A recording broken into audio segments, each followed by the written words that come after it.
When she opened the front door, her face was a study in relief. Are you the paranormal investigator the agency sent over?" she asked, getting straight to the point.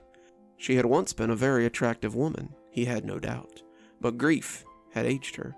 She wore a simple pink dress with a sensible pair of black shoes poking from underneath the hem, and her chestnut hair was swept back into a messy braid. She looked like someone who had become used to living in a situation outside her control, determined, yet hopeful. He took off his hat, a tan Humphrey Bogart number, and smiled at her. "I'm from the agency, but they thought your case might need something special. That's why they sent me." She showed him in and took his coat before leading him into the living room.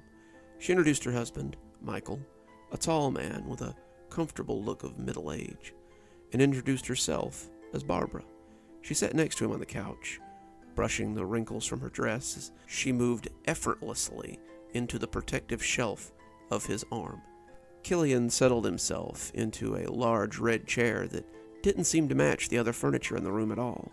He took a notepad from his pocket and licked the end of the pencil before beginning.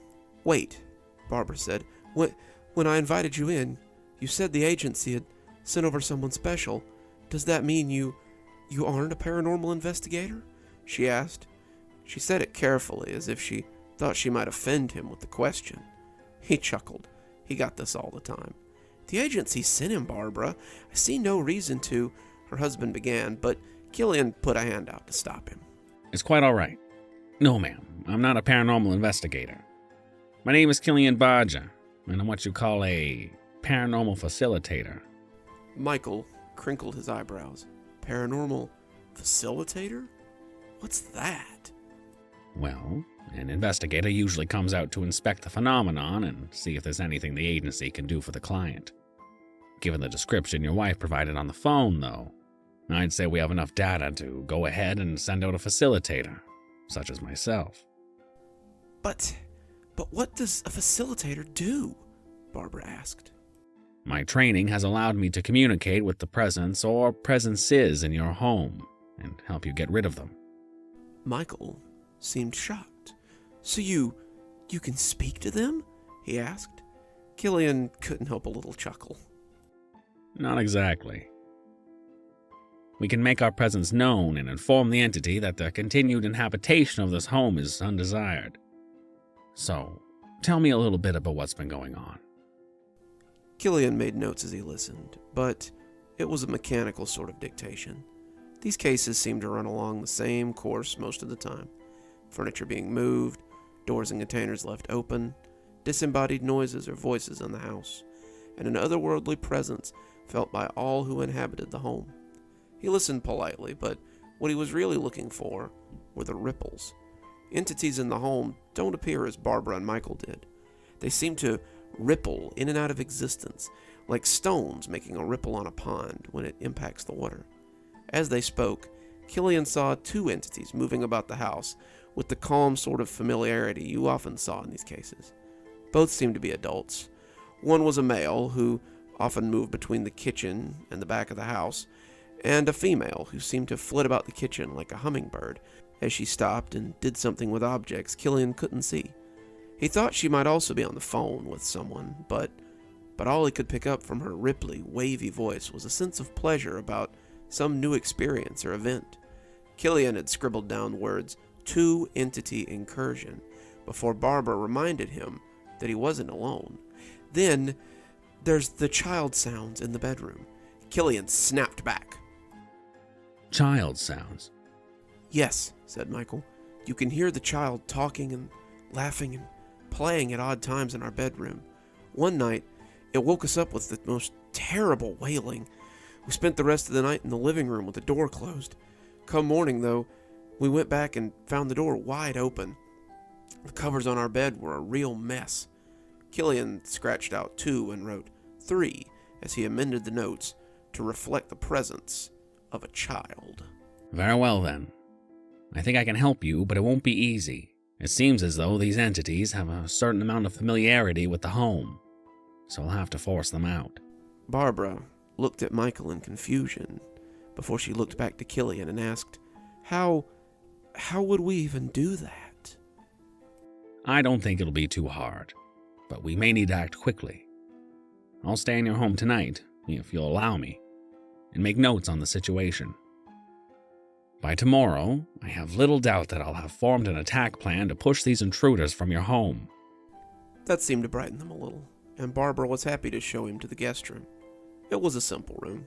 A bed, a wardrobe, a window that looked out over the backyard, but Killian didn't need much. He set his bag on the bed and began to compile his notes. This was far from his first encounter with the world beyond, and Killian had little doubt that he could help his clients. People tend to assign an almost magical quality to the other side. Still, for people like him, people who can see the ripples, it's easy to help people plagued by their entities. An hour of collecting notes and making adjustments, and Killian went out into the house to begin compiling further data. It was a very active day within the home. The sofa the couple had been sitting on earlier kept disappearing and reappearing outside on the curb. It was replaced by a red velvet love seat, the same color as the chair that he'd noticed earlier. No matter how many times Barbara and Michael took it out and brought their couch back in, it always reappeared on the curb again. Finally, they stopped trying, and Barbara fell into despair as she flopped onto the red couch. The couch was something they had bought together just after being married, and with Killian's help, they managed to move it to the side yard, where it finally stayed put. The ripples continued to move through the house. The male moved about in a state of constant action, going from living room to kitchen and then back to the back of the house with some rapidity. The female entity continued to move about the kitchen haphazardly. She then did the same around the living room for most of the afternoon. The child was not in evidence, but every now and again, Killian would hear a name called or catch a snatch of song as someone sang or hummed to themselves. He followed them with his eyes as they went about their tasks, and even though Barbara and Michael couldn't see them, Killian was pretty sure they could feel them moving around their house. That night, the activity hit a crescendo. As they sat at the dining room table, a multitude of ethereal voices came rolling out from the living room. Michael and Barbara whipped around as they looked in panic, scared by the clatter in the living room. To Killian's eyes, it was as though 100 stones had been thrown at once. Around the couch, around the TV, going towards the back, slowly trickling into the kitchen. He could see not just 2 forms, but the wavy outlines of many others. At first, he thought there might be 5, but after a few minutes, he decided it might be as many as 10. Suddenly, things began moving. Cabinets opened and closed at random. The fridge rattled under the mechanical rapidity of use. The TV blared, the microwave beeped, and all around them, the ethereal voices talked and laughed. It was all Killian could do to herd Michael and Barbara into the guest bedroom. What's going on out there?" she cried. She and Michael huddled on the bed in terror, clutching each other for comfort. "I've never seen it that bad before." This isn't the first time I've seen something like this. The presences are getting stronger. Before long, it'll be impossible to get rid of them. Barbara collapsed into tears, and Michael held her as the din outside rose like an angry sea. Killian watched at the door, counting the swirls and seeing the indents left on the couch. One of the swirls actually wobbled towards him and threw the door open, to the horror of Michael and Barbara. Killian heard a slurry voice whisper something about a bathroom before wandering off down the hall. Finally, around midnight, it seemed to settle down. Killian suggested they get some sleep while the presences were at rest. They moved like scared rabbits down the hall, eyes flicking every which way as they went. Killian watched them until the door closed and then began to get ready for sleep himself. He threw his suit jacket over the post and put his hat on top. He kicked his shoes off and lay in the comfortable embrace of the sheets as his eyes drifted toward sleep. It had been a long day, and he was ready for some rest, if sleep would come. No sooner had he settled himself than an unearthly wail split the air. It was followed by both Michael and Barbara screaming his name. He flew off the bed and out into the hall. He ran to their bedroom and saw 2 rippling forms standing on either side of the bed. He didn't have to ask if they could see them. The ripples were steady waves of energy, and Killian could tell that they were seeing their intruders for the first time. "What's wrong, honey?" said the male presence. He was dressed in pajamas, and his hair was rumpled as though he had been roused from sleep. The other figure was clearly the female, her robe pulled around her, her long, straight hair swishing down her back. The two were on either side of the bed and seemed to be looking at something between Barbara and Michael. Suddenly, from the center of the bed, a voice of crystalline highness shivered across his ears. I saw something. I don't know what it was. The female presence leaned down and nearly fell into Barbara. Barbara scuttled away from it, and Michael pulled her to him as he switched his gaze between the two apparitions. The female presence sat up, and in her arms was a shimmering child, a girl, Killian thought, who stared at the pair on the bed as though she could see them. As Barbara and the child made eye contact, I heard her scream in a fit of panic. Her shriek sent both the wavering apparitions stumbling back a little and made the shimmering child cry all the louder. Get out! Get out of my house! I hate you! I wish you'd leave me alone! Barbara screamed at the three of them. The rumpled man looked at the other, and both fled out into the hallway. A door slammed somewhere in the house, and Killian could hear it being locked behind them. Barbara shuddered in fear and rage and collapsed into Michael's arms, sobbing. Killian commiserated with them.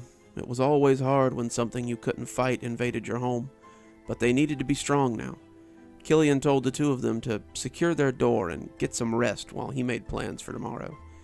He knew there would be no sleep for him as he set about making a plan of attack for the next day. He set plans and counterplans that night, covering all his angles, and when he drew back the curtains the next day, he was ready to help them. They sat in the living room, sipping coffee, and Killian could see the female presence pacing around the house. The child's presence was not far behind her, and sometimes it would stop and glance at them on the couch as though it could see them. The male presence seemed to be absent for some reason, but Killian felt sure that it would return later. The female talked to herself near constantly as the child sobbed and tugged at her. Killian tried to ignore them. Before the presences gathered again tonight, they needed a plan. You must summon all your strength together and push them from the house. How? Barbara said, sobbing a little, her nerves frazzled. How do we do that? This house belongs to you two, not these things that have taken up residence here. You must focus your will and push them out before they become too strong. Summon up all your happy memories of this house. Good times, bad times, and times that brought you closer. And form them in your mind. When the time comes, we'll draw strength from these things and use them to push the malicious presences out. So they spent the day gathering the memories that made this house a home for them. They talked about buying the house, raising their children, living, loving, enjoying their lives. They cried a lot. Killian felt like a voyeur as they wept into each other's arms. As the darkness gathered, Killian felt the male presence return and moved them to the guest room again so they could summon the last of their strength. He watched from the door as they all moved about the house. When all the presences gathered in the living room, he would be ready for them. Barbara wanted to act before they all returned, but Killian told them that this would only work if they were all here to be forced out at once. They waited for night to fall. The presences had begun to gather in the living room. The ethereal sounds of their entertainment spilled into the guest room. But tonight, the gathering was much more intimate. It was just the three of them this time, no spectral legion like before. Killian brought Barbara and Michael into the living room and stood them before the couch. Killian gave them a nod and turned off the lights in the living room. The effect on the presences was immediate. The male form, seated between the other two, looked around and brought both of the smaller forms closer to him. It was a protective gesture, but it mattered little. Now, take the hands of each other and cast these interlopers from your home. Michael reached for Barbara's hand, and she grasped it tightly. As they clasped hands, Killian could see a glow surrounding them, as it had encircled the presences the night before. Both seemed to pulse with light, and the forms before them began to quiver as they saw them fully. Both Michael and Barbara shouted their ire, their contempt, their rage, their sorrow at these intruders. At that moment, Killian saw them for who they really were.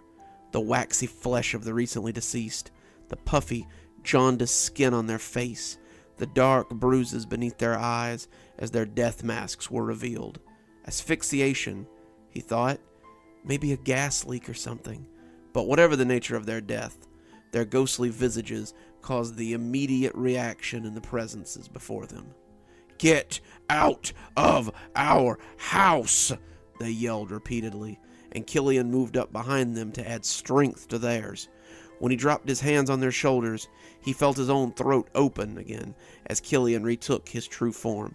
He'd known his death was coming in life, his killer's glee the last sight he ever saw, and he knew from years beyond the pale that it was a grisly sight indeed. The screams of the intruders nearly dwarfed the otherworldly voices of Barbara and Michael. The two larger presences grabbed their child and fled the house. The ghostly trio stood silently as the sounds of a car escaping split the night like a shrieking train. "We did it," Barbara said, both she and Michael now back in their initial state. "We did it! They're gone! We have our house back!" she cried. Both of them threw their arms around each other and laughed as they hugged and sobbed.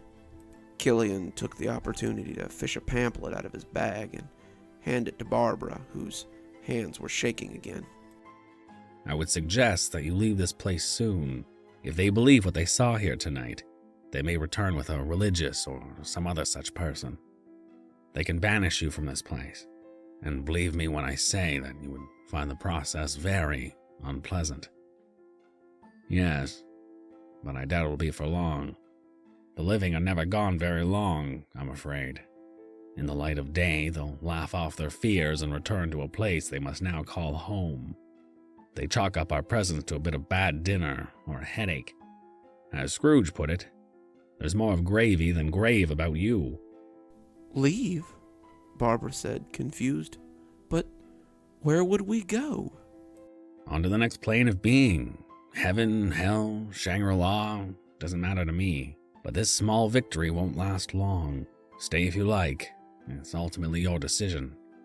But know that someday you will need to pass on. Better to pass peacefully than be swept out like old trash. If you need the agency's help again, don't hesitate to ask. We're always here if you need us. Killian collected his hat and coat and shook their hands as he parted. He opened the door and looked out into the inky blackness of the void. He had no idea what lay beyond. That's why the agency had been so keen to have him. Maybe these two could find some peace there. The living always wondered what came after death. If they knew it was this, Killian doubted so many of them would seek it. Someone said the living often envy the dead. As a member of them, he could honestly say the grass wasn't much greener on this side.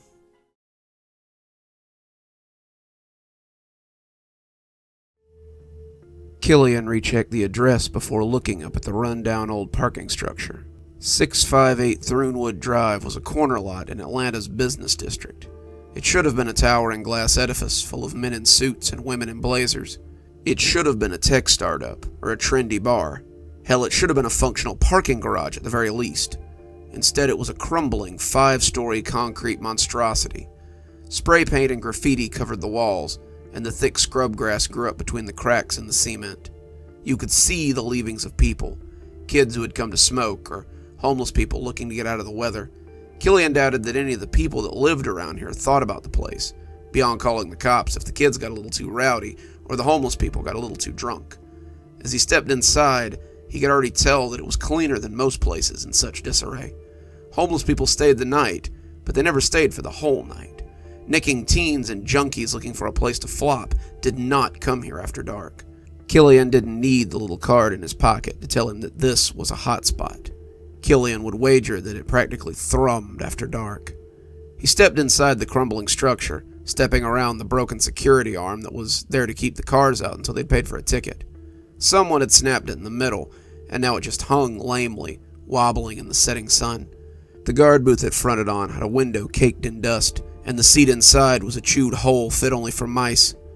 On the desk sat a lonely can of Pepsi that had likely been there for about a decade. Killian betted there was even still Pepsi in the bottom of it.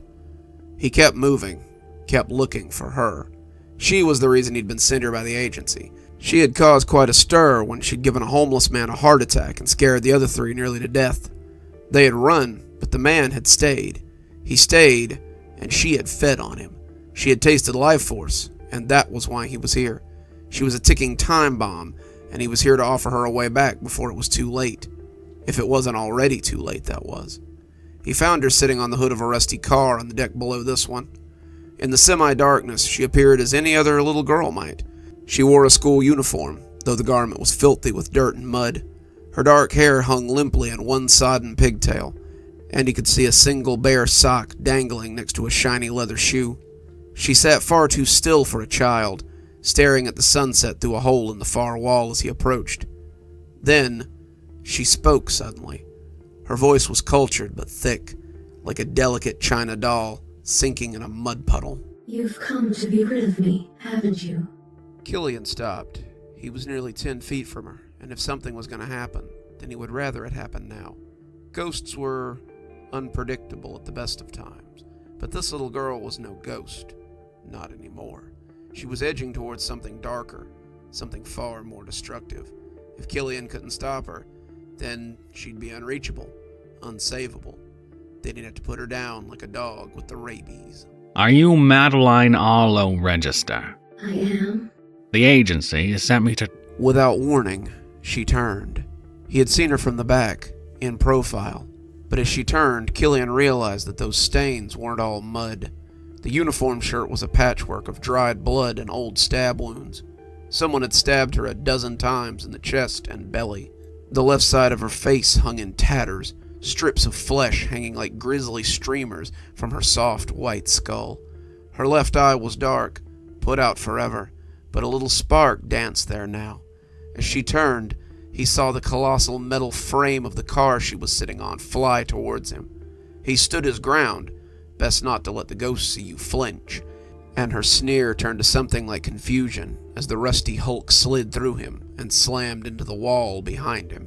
Killian gave her a flash of teeth. Is that how your mother taught you to greet guests, Madeline? She gawked at him. No mean feat with half a face.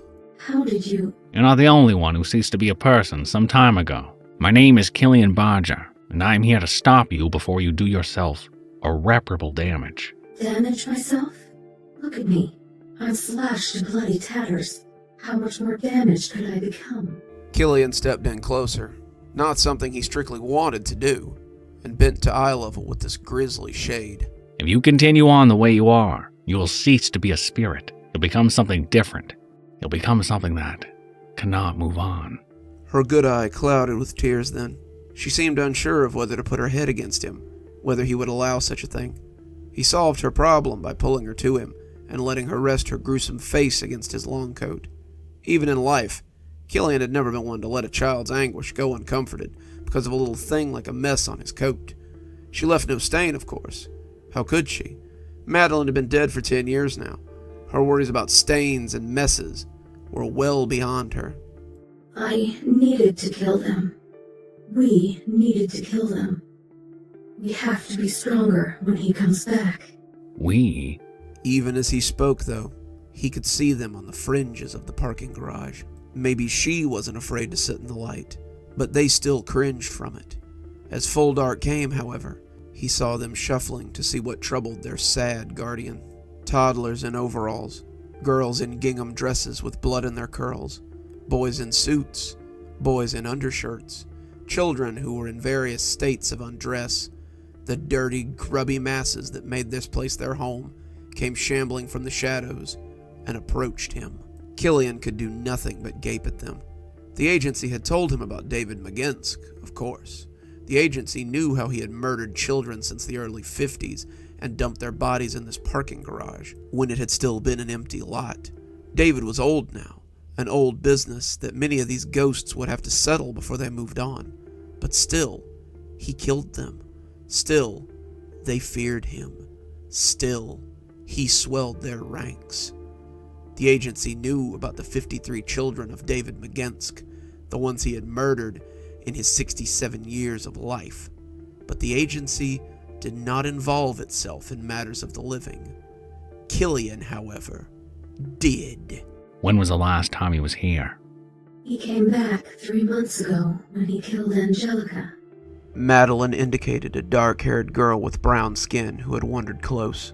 The girl couldn't have been more than 7, but her head had been almost entirely obliterated.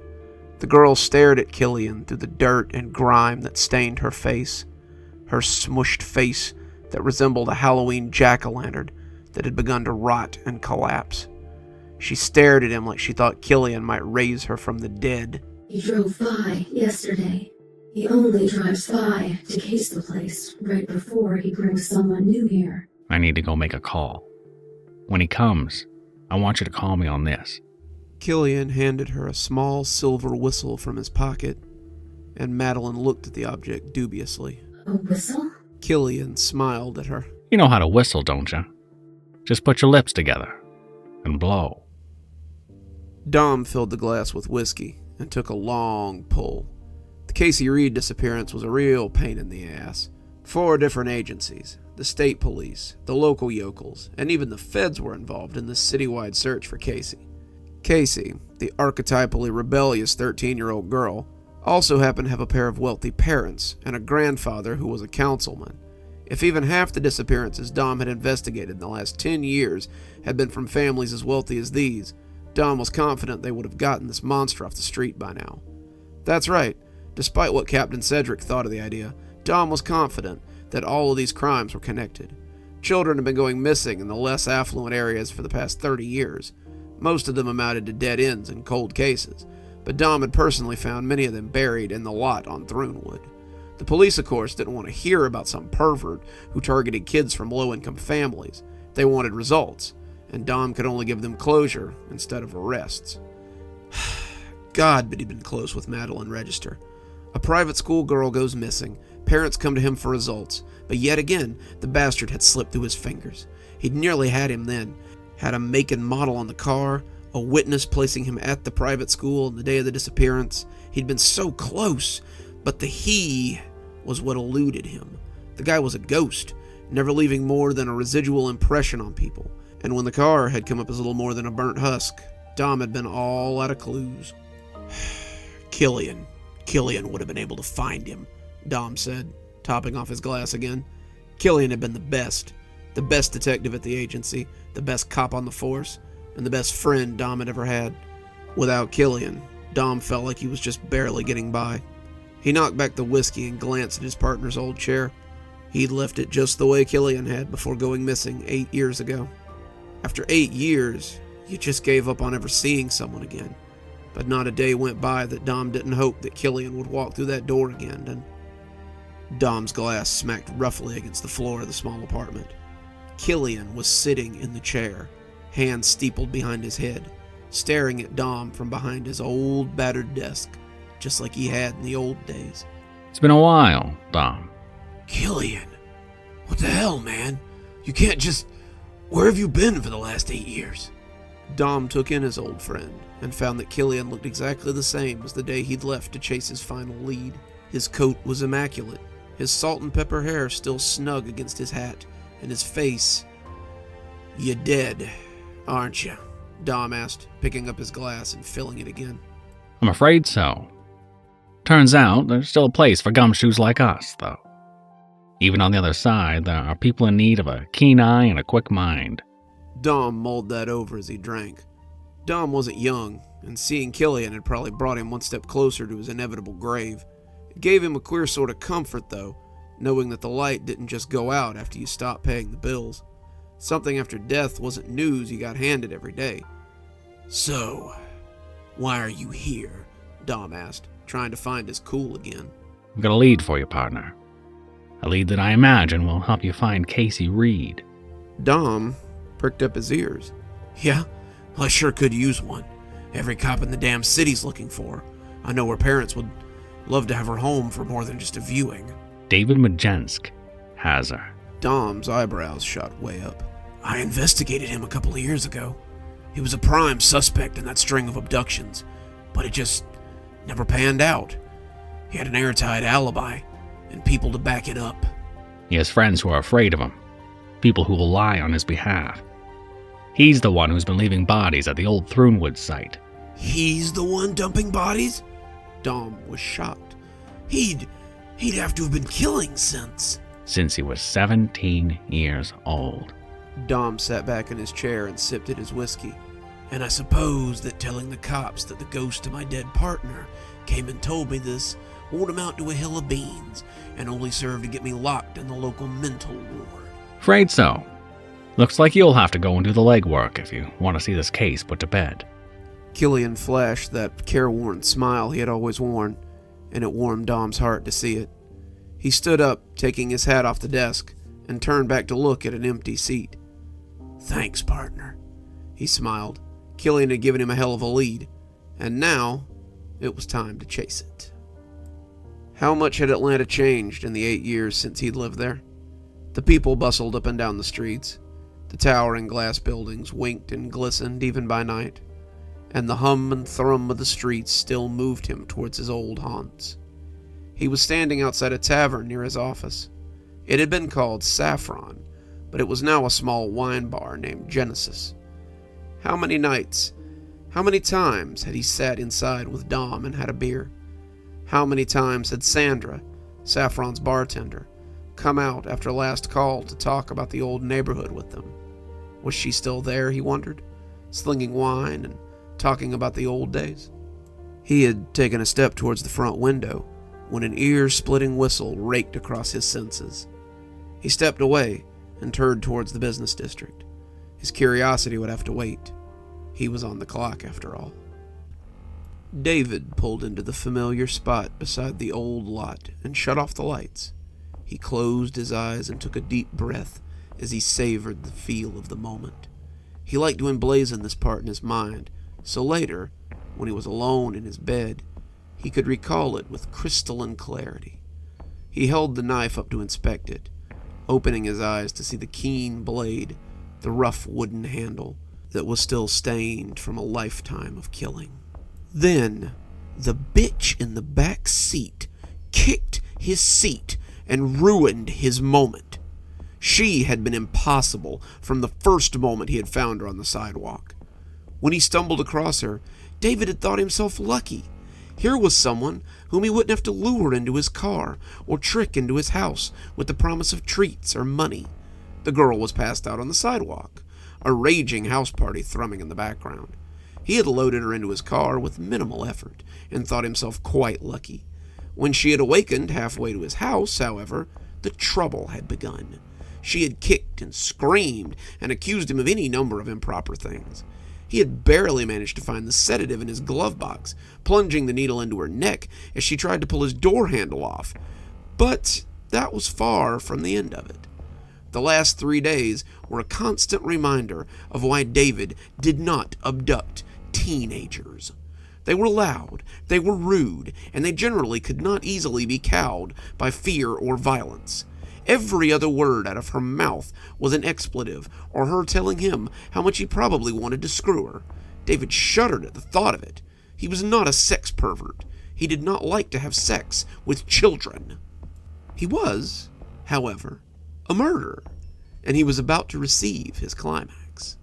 He took her out of the back seat, trussed and gagged, and carried her into the garage. She struggled. The stupid brats always struggled. Why couldn't they be quiet, like the little angels he usually brought down here? Most of them went sobbing quietly, or just limp in resignation. Not all of them, though. That little bitch with the pigtails had kicked him in the face just before he could put her down. Oh, that had made him mad. He'd been madder still when he realized that she was trying to escape. Well, he had shown her, hadn't he? He usually liked to do them quick. One quick cut across the neck or one quick jab to the throat. But this little bitch had made him really mad. He'd put the knife in her eye, hard enough to pop it like a grape. Then he had dug the knife down in the socket, cutting her face into a grim caricature as she thrashed and screamed around the gag he had stuffed in her mouth. Then he had stabbed her over and over and over until, finally, the knife blade had snapped into the pavement under her. He flopped his latest victim down onto the pavement, hard enough to bounce her head. That had been a wake-up call for him. Not to stop killing, but, to curb his lack of control. He had the knife repaired after he dug the tip out of the girl's chest. Now, when he looked at the patched part, he felt a calm come over him, and he knew that he needn't hurry. As he looked down at the girl as she struggled, David knew he had all night if he needed. When the rock smashed into the back of his head, he spun around in sudden anger. He could feel the blood rushing from the back of his scalp, but as he scanned the parking deck, he could see no one. As he stood tracking, his knife held out offensively, another rock struck him in the side of the head. He staggered, turning in the direction the stone had come from. Now he saw her. She was standing on a rusty old car that had been there since the 70s, and her arm was still extended from the throw. She was in some kind of school uniform. A costume, probably. His eye was blurry. The rock had hit close to the eye, but he thought maybe she looked familiar. When she lifted her head to grin at him, he knew why. He took a step back, a scream rising in his throat. It couldn't be her. She was dead. He had killed her. He had put her eye out and torn her face and stabbed her until he could see the shadows lengthening from behind her as a wave of bodies rose from the blackness. The hands, the torn and bloodied hands, rose like a column of dark beneath her. The children, his angels, they began to boil from the shadows of the dark garage. Their eyes were like dark pools with no bottoms, and their faces held none of the joy he would have expected. They had been street children, unwashed, unloved. He had sent them on to something better. He was their savior, their provider, He tripped over the struggling body of his soon-to-be latest victim, but she hardly seemed to matter. The throng of children was approaching, that pigtailed apparition pushing them onward, and he knew a fear that he had never known before. Not when the police had come to talk to his daddy after he'd killed his first. Not after the state police had pulled him over when he had that girl in the trunk in 73. Not even when his daddy had come to him drunk one night and made him feel as shameful as his mother always had. He loosed a high and warbled scream and crab-walked backwards on his palms. The mob was coming for him, rolling over the trussed girl as they came for him, and the lights from the street suddenly flickered and grew dark. A figure stood amongst them, his long form denoting an adult, and he glared at David with the eyes of an avenging angel. He had passed judgment on David, sentenced him to a hell worse than any lake of fire, and now he would pay for his crimes. The small hands clutched at him, nails digging into him as they drew him into their miasma. As they carried him away, they brought him face to face with the pigtailed general. As he reclined before her, held in place by his many victims' hands, she stood over him with her torn face a leering mask. She lifted the knife over him, David wondering when he had lost it, as the steel rose to take him as he had taken so many. The ruined side of her face wore a terrible smile, her other side a frozen mass of tissue, and she plunged the knife downward in a slow arc. A bright light suddenly washed over him, and he could hear many voices advising him to freeze. David opened his eyes. He was surrounded by no less than 30 ununiformed policemen, all pointing guns at him and telling him to put down the knife and step away from the girl. He looked down and found that he was crouching over the bound girl, crotch inches from her struggling chest, as he prepared to run the blade down and end her life. Where were the children? Where was the avenging angel? What had happened? Something hit him in the chest, and he fell backwards onto the ramp. Someone had shot him with a beanbag launcher, a blow that would leave him with a terrible bruise that wouldn't heal for weeks. The police were on him then, laying rough hands on him and putting cold steel cuffs on his wrists. They were untying his victim. They were taking her away. As he struggled, someone put a fist in his stomach and he nearly vomited. He slumped, which gave him a prime view of the two-faced girl between the crook of a policeman's arm. She waved cheerily at him as he went into the back of a squad car, and David moved to look out the window, hoping to see her again. But he never saw another child again for the rest of his life. Not in life, anyway, and the ones he saw after death were no angels. Dom smiled as Captain Cedric shook his hand. It was done grudgingly, and only after Counselor Reed had given his whole arm a heartfelt pump. The press drugged the counselor away then, and Cedric stood next to the grizzled detective as the two waited their turn. "How in the blue hell did you know where to find that girl?" Cedric breathed.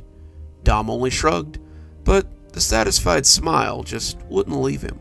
"Just plain old detective work, Cedric. You used to know what that was, as I recall."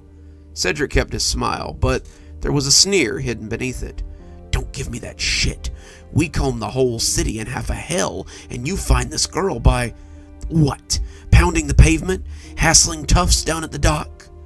Dom let his eyes roam over to the parking garage. "I've been telling you about the bodies dumped here for almost 15 years now, haven't I? Yeah, and we ID the remains, but we never catch anyone coming to dump. Well, I've liked David McGinsk for the dumper for quite some time now, a tidbit I shared with you as well." Cedric did grimace that time. "Yes, and a tidbit that we researched and found to be most unlikely. The guy had alibis and witnesses, and he had people willing to lie for him, that's all. I found a source willing to talk, willing to tell me how his old man actually owned this parking garage. When his old man died a few decades ago, the garage went to his only living relative, young David here. He owns the place. He knows where he can and can't dump the bodies, and he could easily come up with an excuse for being there." "And your witness told you all that?" Cedric asked. "Mind putting a name to this solid citizen?" Dom's eyes widened a little, but when he looked back at the crumbling third story of the garage, the figure was gone. For a second, he could have sworn he'd seen a familiar coat up there. "Sorry, Cap. My sources are strictly off the books." From the roof, Killian and Madeline watched the cop cars roll away. Now we'll get what's coming to him, Killian thought. No quick death for David McGinsk. He'll have plenty of time to think about his actions before the end. At least, Killian hoped so. David McGinsk had a lot to think about. Madeline didn't look at him, just watched the cop cars as they rolled away. So, what happens now? Now, you must come with me to the agency. With you? Your charges should be able to move on now. Their business at an end.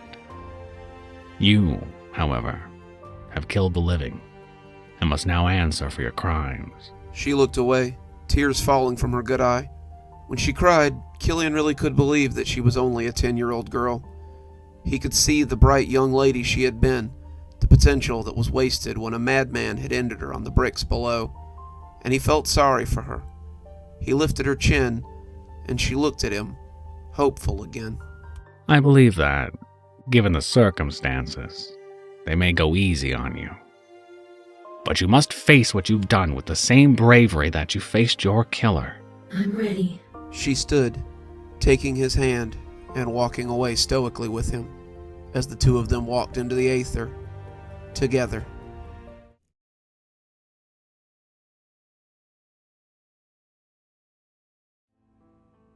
For the last 2 years, I've been plagued by the ghost of my husband.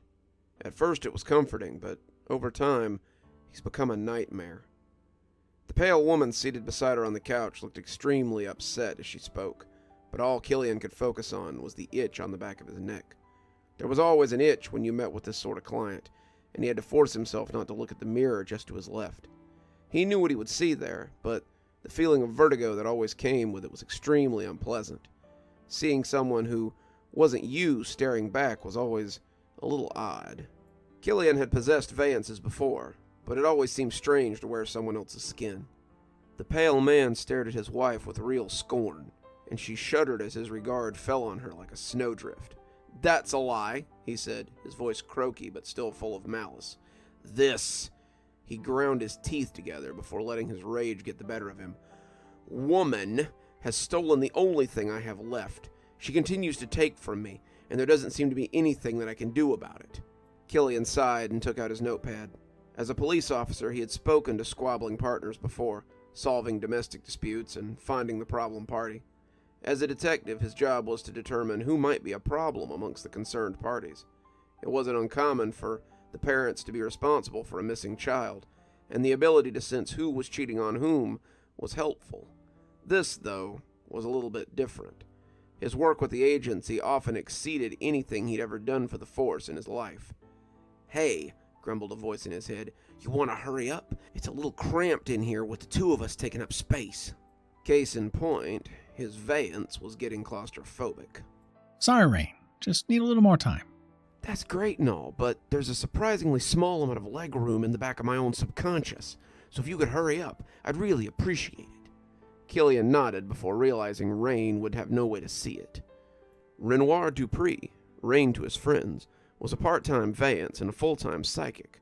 Rain was one of only a handful of humans who knew about the agency, and most psychics, the real ones at least, had a working relationship with them. You see, when that old lady in the headscarf has her eyes rolled up to the white so she can channel your great-grandma, what she's really doing is requesting information from the agency and having that ghostly bureaucracy check to see if she has the clearance to know that level of the unknowable. Neat, huh? Instead of actually talking to your relatives, you're just talking to some old mouthpiece who's using the afterlife to keep the cogs turning in an endless stream of paperwork and misinformation. The trade-off for having the information fed to you as you pretend to be a vessel for the spirit of somebody's great-gram-gram was that you actually had to be a vessel for spirits from time to time. The agency tasked these mediums and psychics as vayances, so we could move around in the real world, and it was dead useful sometimes if you had to interact with the living world. This allowed the agency to solve problems like this one without tipping off the living. Hence why Rain and Killian were working on a ventriloquism routine in the living room of the recently deceased and his wife. Killian wasn't sure why he had been sent. This was something a junior investigator could have handled, and was a little outside of his pay grade. Still, Killian didn't have much else to do these days, so he'd agreed. What seems to be the problem? Killian licked the tip of his pencil before he began writing, and could feel Rain shudder a little inside his own head. "I left behind an unfinished manuscript when I died," the pale man began. "After my husband died, I worried that his legacy would be unfinished," his wife cut in, and Killian realized that the two couldn't hear each other. Wait. Let's start with your names. "I'm Rayla." "And I'm Mark," the pale man added, but Rayla looked at him strangely. "Wait, can you see him?" Killian smirked. Well, of course. How else would you expect this would work? "Of course," Rayla said with a laugh. That makes sense." Why don't you start, Mark? The pale man nodded and began. "I left behind an unfinished manuscript when I died. I've been writing installments for a certain series for years, but just as I was finishing the 5th book, I died in my sleep from a massive brain aneurysm. I was stuck here, my business unfinished, but the longer I lingered around the apartment, the more I came to understand what I could do. I figured out that I could influence Rayla through her dreams. I told her how she could get my manuscript and send it to the editor so the series could be completed up to that point. With the manuscript wrapped up, my business would be concluded and I could move on." Except that clearly wasn't it. Rayla nodded. "After that, I expected he would leave. I knew he had other books in mind for his series, and offered to help him make the full series a reality. In truth, I wasn't ready to lose Mark. After all, he was my husband. I enjoyed getting to spend a little more time with him, so we started writing another book. Mark had a lot of ideas, and after 6 months, we had the first draft to send to an editor. He loved it. He was so glad to see another lost book in the series, and I was glad to see him happy. Mark would occupy me as we wrote, and I could feel how happy he was with the work and the completion of his dream. Mark had intended there to be 9 books, and I suppose he would leave after finishing his life's work." Killian turned to Mark, and the gaunt man nodded, looking torn by the sentiment. "At first it was fine. Better than fine. It was great. My wife had never been an active part of my writing, though I got the feeling she was curious about it. It was the only aspect of my life that Rayla wasn't a part of, and helping me write seemed to make her feel closer to me." Killian watched as that ghostly pale hand slid over to touch his wife's arm, and as the pale skin touched hers, Rayla flinched away as she looked at the empty place on the couch with trepidation. The flinch seemed to reignite his anger, not something terribly uncommon in spirits, and when Mark turned back, all the love that had been present was gone. "Then she changed my story." He was suddenly furious, his face seeming to twist as the anger flashed beneath the surface. Killian understood why he was sent out now. The agency didn't just send facilitators out for no good reason, and this man's rage was something frightening. Spirits, as a rule, were not supposed to experience strong emotions. They were like static images, inhabiting a space until their energy was expended. Most people couldn't make a ghost for more than a couple of 100 years, something that likely felt more like a span of years to the ghost, and couldn't do much more than flicker the lights or a little low wailing. Most hauntings were little more than your poor old Uncle Phil telling his great-grandniece that he was tired of keeping up with the Kardashians. Guys like Mark, however, were a little different. Mark had a purpose, something that was dear to him, and he felt that his death was untimely and unfair. He was already bubbling with confusion and desolation, and now whatever was happening here was pushing him towards undiluted rage. Ghosts, Killian had come to understand, were like toddlers. They didn't have a wide spectrum of emotions, and were mostly limited to mad, or sad, or happy, or jealous, or something else that was easy to define. Any of these could be dangerous, since spirits were mostly made of emotions, with just a little bit of soul mixed in to make the process even murkier. That scene in Ghost where Sam pushes the guy who murdered him, that's almost impossible for your average spirit to accomplish, unless he has a whole lot of emotions behind it. And guys like Mark almost always did. Murder victims, honor students, and creatives with a high opinion of themselves were usually the bane of Killian's existence. Killian turned back to Rayla, feeling silly as he played mediator in what would otherwise be a one-sided conversation. Mark says to change his book. Apparently, he's not a fan of the revisions. Rayla looked confused for a moment, before huffing out a breath and rolling her eyes. Oh God, is he still on about that?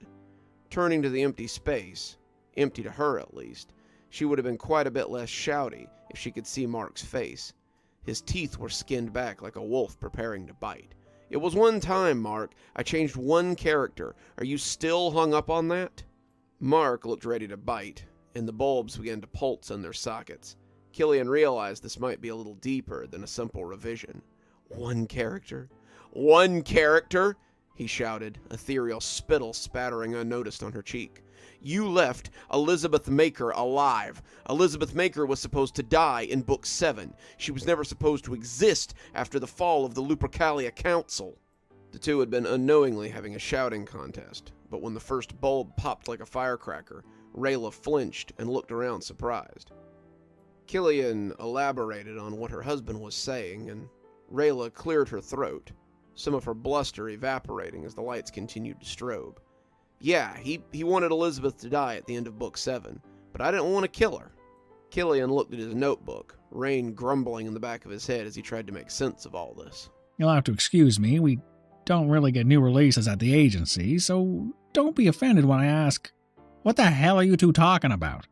Mark and Rayla looked equally as astonished at Killian's naivete. Have you never heard of the Lines of Succession? Rayla asked. Can't say as I have. Work keeps him pretty busy. Is it popular? It's only one of the most prominent fantasy series of the last 3 years, Mark said. I was in talks with AMC and Showtime for a series, at least before I died. Geez, Killian, you've never heard of Lines of Succession? Don't get out much, do you? Rain said smugly from the back seat. Killian ignored him and pressed on. So, why didn't you kill off this character if Mark wanted her dead? He's writing the book, so then shouldn't she be dead? Elizabeth Maker isn't just some character. She's the love interest for Maxim Niles. Mark intended to sacrifice her in order to bring the Temple of the Fang down on the heads of the Lupercalia Council. He knows that Elizabeth is my favorite character. Hell, the fans love Elizabeth too, and he knows that. Her sacrifice was symbolic, Mark shouted, Rayla stuttering as her breath came out in a puff of smoke. It was meant to push Maxim to fight the Shadow Pack to avenge her death in the 8th book. Now he has no real motivation to fight the Pack. He won't even know about the Pack Lord, and he won't find his honorable death at the end of Book 9. You've ruined everything! Another bulb popped, and Rain began to whimper from the back seat again. Okay. So why not just rewrite the story so you can have the ending the way you want it? Killian was hoping to calm Mark down before his anger overtopped him, but this turned out to be the wrong question. Because she sent a copy of the manuscript to my editor, against my wishes, Mark screamed, practically vibrating off the sofa as he shouted. He kept sabotaging the manuscript. He did something to the computer so I couldn't use it, and if it hadn't been saved online, I'd have had to rewrite it. So I sent it to the editor from an internet cafe, and I'm glad I did. They like the fact that she survived. The fans like that she survived, and the book has tested very... But she stopped talking when the first book rose up off the shelf and pelted towards her. Killian barely ducked another one, and soon the air was full of flying missiles. The books and knickknacks on the shelves, the magazines on the end table, had all begun to flash around like lawn furniture in a tornado. Killian reached over to pull Rylea away from Mark's ghostly form as it began to float off the couch. The two of them backed towards the corner, Killian grabbing a TV tray as he knocked the books that chased them out of the air. As Mark floated, his pale skin became an ethereal green.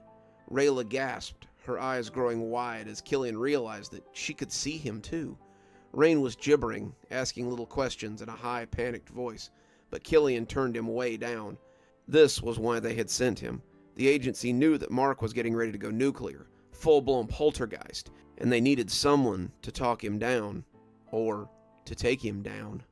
Killian may have been able to do just that, but he didn't think the agency had known how short Mark's fuse was. Mark could be saved, just like a certain little girl Killian knew had been saved, but he had to act fast. There was a storm brewing, and it threatened to drag Mark into the vortex.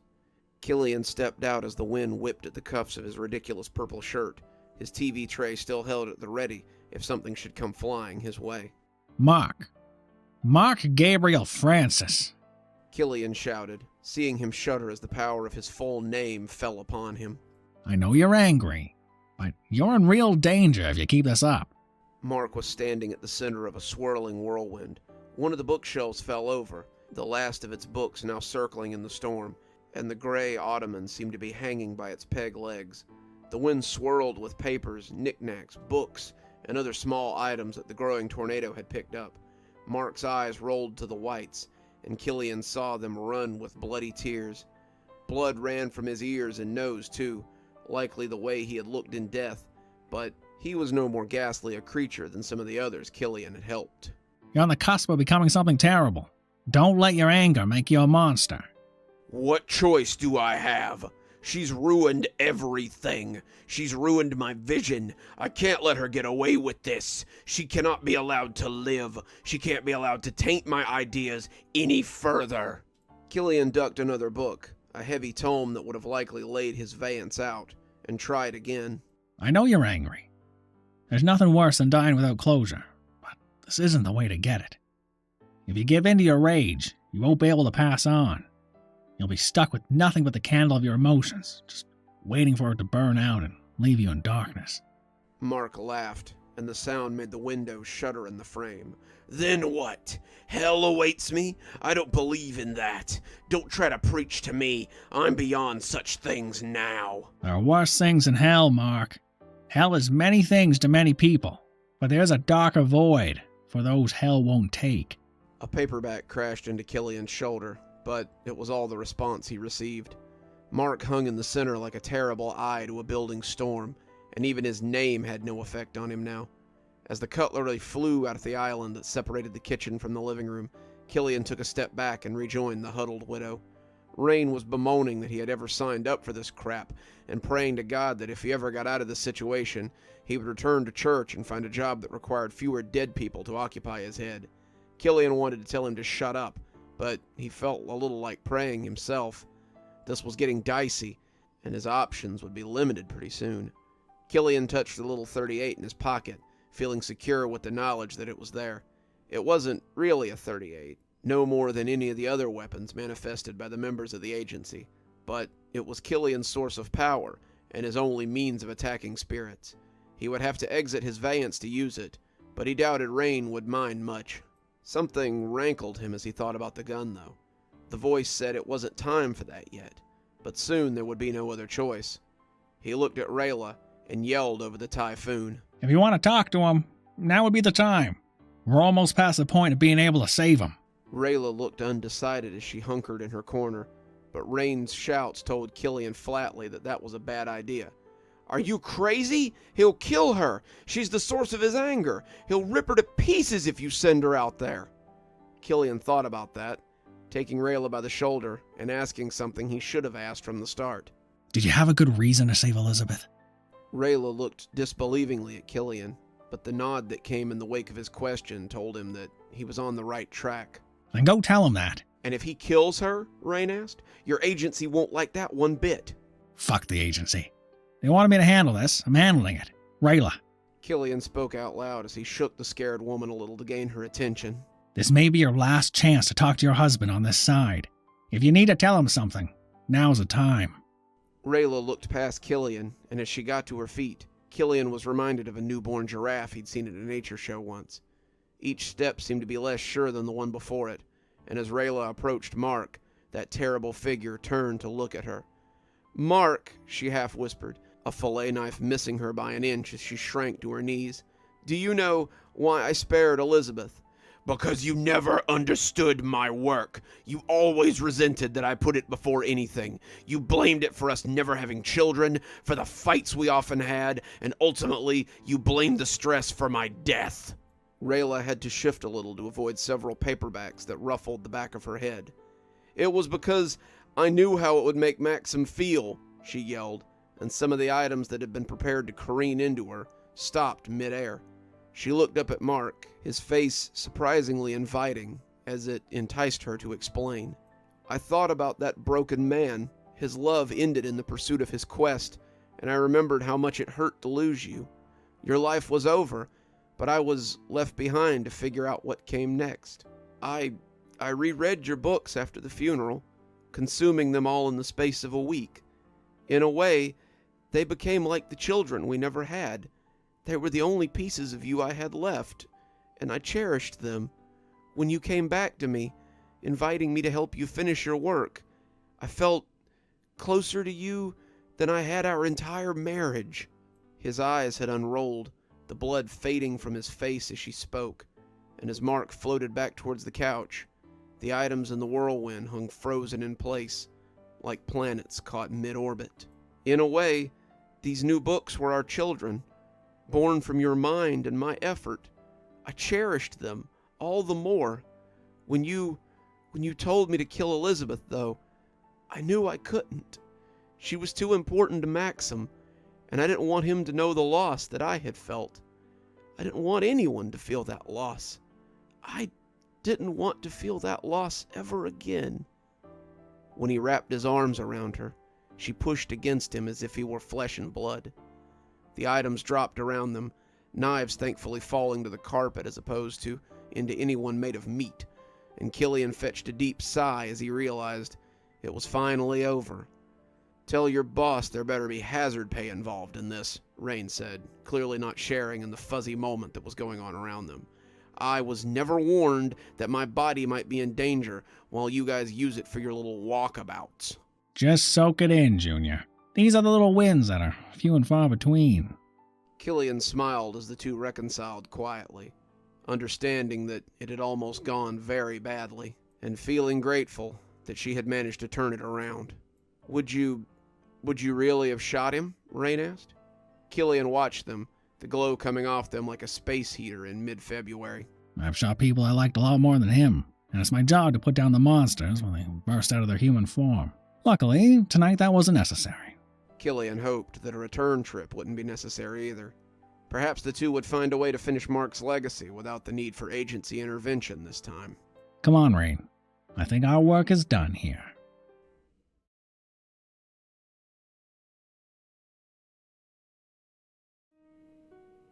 The streets thrummed around him as Killian walked past droves of laughing children. The streetlights buzzed placidly, the moon a full and watchful eye overhead. Around him, superheroes and princesses, ninjas and pop stars, soldiers, sports players ran willy-nilly. It was the barely controlled chaos that Killian had missed on the other side. He'd invited Dom to come out too, but Dom was out at an event with his granddaughter, and Killian wouldn't have taken him away from it for the world. As he looked down at the young girl holding his hand, Killian realized he had someone to share the night with anyway. Halloween was special to the spirits in Killian's neck of the woods. Halloween was a time when ghosts could leave the hereafter and walk amongst the living without a day pass. Killian raised his hand to a pair of smiling oldsters as they followed a pair of children with their parents, and they waved back emphatically. The living still couldn't see them, but sometimes they could catch a glimpse of them. Kids especially had a habit of seeing spirits as they walked, and Killian made a concentrated effort to keep his death mask on. No sense ruining the kid's night by having to look at his spooky mug. So, Madeline, what do you think of your first Halloween? Madeline looked up at him with a smile, but it was the sad smile of a child who's grown too old for magic. She looked at the children around her with jealousy, but also with pity. That smile asked if any of them knew how fragile they were, and Killian wondered how many of them might end up at the same fate that she had tonight. It's fine. I never really got to walk about like this when I was alive. Mother was always afraid that someone would pick me up off the street if she let me out of her sight. I guess maybe she was right. What's life without risk, I suppose? These little goblins seem to be having fun. Madeline looked at them, her eyes taking in the sea of colorful costumes as they swirled around her. Did your mother ever take you out trick-or-treating? The pair turned a corner, and Killian saw a woman sitting on the stoop of a lonely tenement. The windows were dark, many broken out, and the kiddos seemed to be giving it a wide berth. There was a bowl on her lap, and her expression looked as sad and speculative as Madeline's. A few times. She always insisted on hovering around me when we went out. It got so annoying that I stopped asking to go anywhere. And your dad? Madeline looked like something terrible had gotten stuck in her throat. My father wasn't home much. He was always off on business. I don't think he visited more than once a week. When I got into that private, I think that was the proudest I had ever seen him. I saw him a few more times before I died. I wonder if he went to my funeral. Killian steered her towards the lady with the bowl, as he attempted to steer her away from the conversation. The woman looked up as they approached, and Killian could see the slash across her throat for the briefest moment. She righted herself quickly enough, holding the bowl out so they could take the candy inside. They were pale beneath the wrapper and swirled white beneath the cloudy cellophane. Madeline took one, looking up at Killian before unwrapping it. It's okay. This is 1 year, you won't have to check. The detective assured her, popping the sweet into his mouth and staggering as the confection drifted over him. He was small, early teens maybe, watching people walk by on the street. The leaves were a vibrant technicolor orange, and the apartment across the street was festooned with pumpkins and bats and bales of hay. His mother was making caramel apples and wrapping homemade candies like the one that he had taken from the bowl. His mother smiled at him as he looked up from the pot he was stirring, and when she looked at him, she made a face that told him how much she loved him without saying a word. Killian staggered a little, Madeline's fingers sliding out of his as she wobbled. Ghost food was like that. Spirits didn't usually have access to things like flour, sugar, or an oven, so they made food from their memories. Spirits don't eat, but it's like having comfort food when you're feeling down. The sweets this woman was handing out had been lovingly crafted from her memories of better times, when the neighborhood wasn't a place you could have your throat cut for the change in your pocket. Killian took hold of Madeline's hand again, the girl's eyes still a little glassy from the shock of the sweets, and he thanked the woman, who nodded mutely in response. Not used to spirit food, eh? Madeline shook her head. I've been in the asylum since you rescued me. I saw the children in the shed make such things for each other, but I never had any. Why bother? We were dead. Killian nodded, understanding what should have been obvious. This little trip had been authorized by her minders, and they hoped it would do her some good. Madeline had broken one of the agency's cardinal rules, and a member of the living had died because of it. She had promptly broken another as she fed on his dwindling life force. She was a child in every sense of the word, a new spirit who had no idea what was going on. But that didn't matter to the agency. They had sent Killian to destroy her. But Killian had come back with a damaged little girl, pleading with his handlers for clemency. Madeline had found sanctuary within the asylum, a place the agency used to rehabilitate wayward spirits. But Madeline was now a sword that hung over Killian's head constantly. When the minder had asked if Killian would escort Madeline out tonight, Killian had never even considered refusing. Since being allowed to visit her, Killian often found himself at the asylum, and the two had become fast friends. Do you think we could go to the parking structure?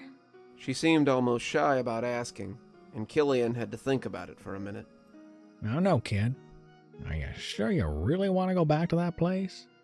Can't be a lot of good memories there. I know, but I want to make sure that all the kids moved on. Could we maybe stop by, please? It was the please that did it.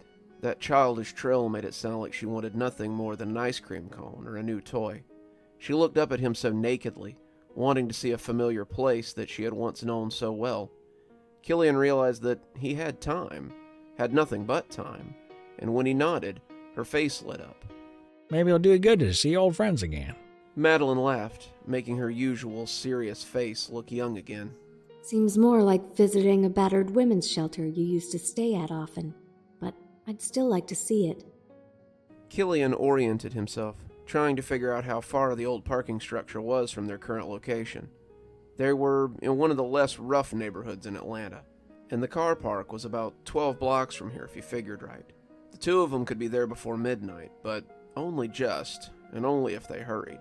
He had told the minders that he would have her back before dawn, and Killian felt sure they had enough time to get there and back again. They set out, following the signs that Killian knew, as the trick-or-treaters began to thin out. It was getting late. The lights in the houses were going off as 9 o'clock grew later and later, and as the kids went in, the regular night traffic began to come out again. None of them looked twice at Killian or Madeline, if they could see them at all, and the two walked past abandoned tenements and crumbling storefronts as they made their way towards the industrial park. Madeline was quiet as they went, her mind likely stuck on where they were going. Killian couldn't blame her. It would be like going back to the place he died. It would be uncomfortable, almost voyeuristic, and then there was the fact that Killian couldn't remember where exactly he had died. He always saw it in dreams, like a half-remembered memory. It wasn't something he liked to dwell on, but Killian suspected it had much to do with his unfinished business. Have you ever gone back to the place you died?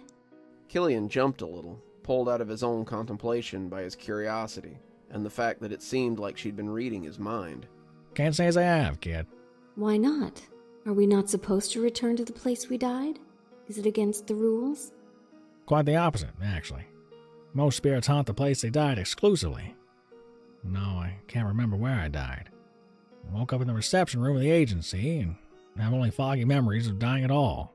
Madeline thought about this as they walked, and it was part of the reason that Killian heard the ghost boy in the first place. He heard sobbing before they even rounded the corner, and was just starting to look for the source when he saw the kid. Sitting on a stoop, colorful bucket in hand, there was a sobbing ghost. He looked about 8 or 9, his costume a classic white sheet with a pair of eye holes cut out so he could see through. His jeans and sneakers were visible beneath, and Killian could see that one of them had a heel that was just about ready to fall off. Madeline let go of Killian's hand and went to him instinctively. It's no good, kid. He probably can't even... But the boy looked up in alarm as Killian spoke, dropping his bucket as he tried to backpedal away from Madeline. It's okay. We won't hurt you. Are you lost? Do you need some help? The boy nodded slowly, as if hypnotized, reaching for his bucket as he held it up like a shield before him. Can you tell us why you're crying? Killian kept his distance as Madeline questioned the kid, trying not to spook him. I lost my way home, the little ghost stuttered. I know it's around here somewhere. Could you help me? Do you think we have time? Madeline asked, looking back at Killian. Killian checked his watch, the cracked face showing him that it was 5 till 10.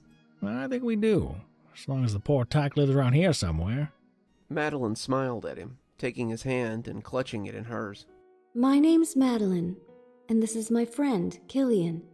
We're going to help you get home. Do you know what direction it is?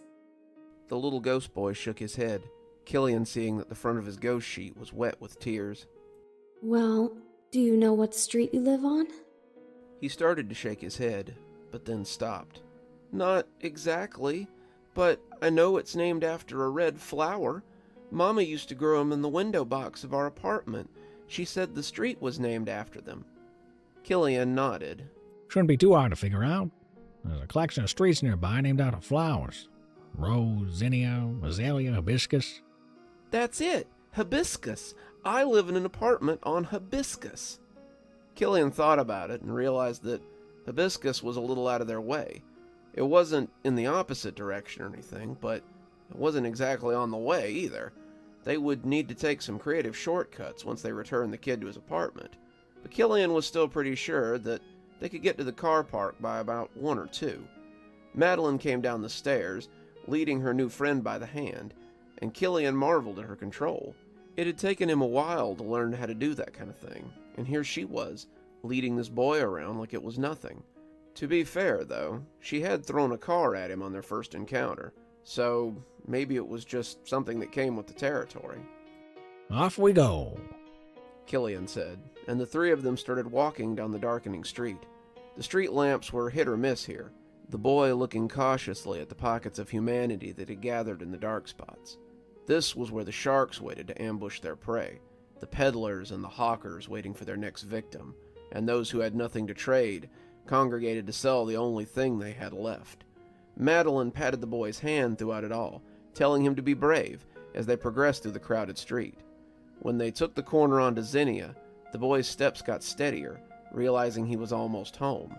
They were crossing a section of pavement illuminated by the greasy window of a 24-hour market when Killian felt the scream rocket up his spine. The alley between the shop and the shuttered pharmacy was lit in ghostly green by a light from inside the dark back room of said pharmacy. It made the space look ghostly, and it made the pair in the alley look all the more ethereal. The woman was against the far wall of the alley, a pair of garbage cans hemming her in as she set her back against the disgusting bricks. The man standing over her was wearing a hockey mask, his body wide and thick, the long knife held in one meaty paw. He was laughing in the face of her screams, the knife looking small in his huge grip as he stalked in. "Someone help!" the girl yelled, the cans rattling as she tried to squeeze herself between the crumbling fissures in the wall. "Look around you, dear. It's just the two of us. No one's coming to help you." Killian took a step forward before remembering that he was little better than vapor. He couldn't help this woman. She was of the material world, and Killian of the spirit world. However, when he looked back at the little ghost boy and his young ward, the sheeted boy's words were unmistakable and galvanized Killian like nothing else could. He kept repeating the words, "Big sister," again and again. When Killian stepped into the alley, he heard his boots grating on the concrete. Hey, No Neck, step away from the girl. You won't get a second warning. The masked man turned, the grip on his knife now looking foolish. "You a cop? 'Cause unless you got some backup in that stupid coat, you might want to back off. Unless you can drop me with that first shot. I don't think you stand a chance against..." But he stopped talking as Killian let his death mask drop. Whatever he had seen before, Killian's bloated face and bloody visage took away all his confidence. As Killian leveled that .38 at him, he watched the barrel smoke and the chamber glow as he prepared to blast him with a bullet that may or may not do a damn thing. Killian pulled the trigger, and a fireball the size of a barn door shot out the end. The masked man stepped back, the knife falling from his numb fingers as the fireball struck him and passed through. Killian stood, ready to fire again, as the hulking brute shuddered and gasped in his tracks. The girl was still prone between the cans, the blast having never touched her, and when the big galoot fell sideways in a dead faint, she stared at Killian in disbelief. She had just started to rise when the small ghost hit her around the waist, and she shrieked in fright. She looked down at him as Killian reapplied his death mask, and Madeline stepped up beside him. She slipped her hand into his, and for the briefest of moments, Killian felt something stir in his stomach, like he'd eaten some kind of spirit delicacy. He was standing at the gates of a large campus, which looked exclusive and expensive. He was feeling nervous. What if they didn't like him? What if he wasn't good enough? What if he couldn't cut it here and embarrassed himself? When a warm hand slid into his, he suddenly felt safe. The man the hand belonged to had never made him feel safe before, but he was aware that this was a feeling he had wanted all his life. His mother had tried her best, but he had always secretly longed for this feeling of security. The man looked down at him, and suddenly it was Killian looking down at himself. He blinked, and when the sensation had cleared, Madeline was looking up, the look familiar to the one she had worn when her father had taken her hand. Killian squeezed her hand gently, having never felt anything like that before with just a touch. Come on. We'll help you and your brother get home. Killian and Madeline had walked over to help the poor girl up, but she couldn't take her eyes off the little ghost. Too shocked for words, she just nodded and accepted his hand. She walked numbly up the road to their apartment, the little ghost holding her hand the whole way. The apartment was ablaze like a sun as they approached, the front porch light reaching well into the street.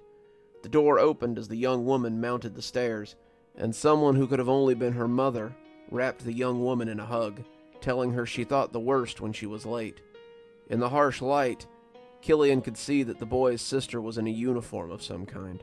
She'd been coming home from work when that slime had fallen on her for his own sick amusement. Killian was glad that they had been able to help her. He looked down at the ghost, expecting that he would run to his mother as well, but he was still standing there, watching the two of them as they embraced. I was so scared, especially after what happened to your brother. I can't lose both of you. Not tonight. Not like this. The girl looked back at the sidewalk where she had left the little group, and looked confused when she couldn't find anybody. That's what I wanted to show you, Mom. I saw Bradley tonight. He has this new friend who saved me. I don't... She pushed away and looked up and down the street. I don't understand where he was. He's right here. He was right here, she yelled, looking around frantically. Killian looked down at the little ghost and realized what he should have from the start. The sheet, which had looked so pristine, was actually speckled in red and brown. The sneaker sole wasn't coming off. It was completely missing. One arm was visible through the sheet because of the long cut in it, and the arm was a red ruin. One eye was dark and full of blood, but the other blue eye looked at him knowingly, understanding that Killian could see through his death mask. The front porch light went out as his mother pulled his sister inside, the girl still calling for her little brother, before the door cut them off. The boy looked up at him, putting himself back to rights, and Killian could see his smiling eyes from the holes of the sheet. Thanks, mister. I wanted to see my mom and sis again, even if it's just for a minute. I knew I couldn't go inside, and I knew that she probably wouldn't be able to see me, but I just wanted to see them so badly. When I couldn't find the street, I felt so sad, knowing I'd missed my chance. I'm so glad you came along when you did, you and your daughter. Killian thought about correcting him, but when Madeline squeezed his hand, he felt sure that there might be some truth to it. Had it really taken dying for him to finally find the family he had always longed for? I hate to ask, the little ghost said, but could you take me to my grave? I have to get there before daylight or the sun will burn me up. I don't suppose it's close by, is it? It was after midnight, and they'd be hard-pressed to make it to the car park by dawn. It's Crestlawn Cemetery, he said, almost apologetically. Killian looked down at Madeline as he spoke. That could take hours on foot, and we'll only just make it. Madeline smiled at the little boy, reaching out for his hand before looking up at Killian. It's okay. The car park will still be there next time.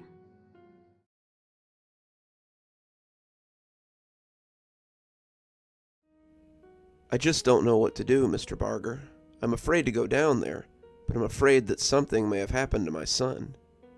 Killian sat making notes, trying to look everywhere but at the woman sitting across from him. Miss Tolworth was a new ghost, to be certain, and hadn't quite managed to form a death mask yet. She looked leathery, her skin burned, her eyes transforming from crystal blue orbs into sunken pits. Sometimes he would look up to find the slightly reddened middle-aged woman with the frizzy brown hair, and sometimes he would glance towards her and find the cooked jerky woman who was more corpse than client. She seemed to be unaware of this, so Killian tried to keep his face as neutral as possible. Was it just you and your son on the fire? When she nodded, he could hear the groan of old tendons. Yes, we both passed in the fire, but he didn't accept it quite as well as I did. He spent most of his time in the basement, A place he spent most of his life, I suppose. I hadn't seen him in days when I went down there, and that was when I saw it. Killian looked down quickly, seeing her mask slip again momentarily, making a thoughtful noise as his thick old pen scratched across the page. These were the tools Killian had used most in life, his pen and pad, and Killian estimated that he had gone through 100 or more of them. He sometimes wondered if he would ever come to an end on this ghostly pad, but after all the cases he'd gone on for the agency, there was always a fresh page ready when he needed it.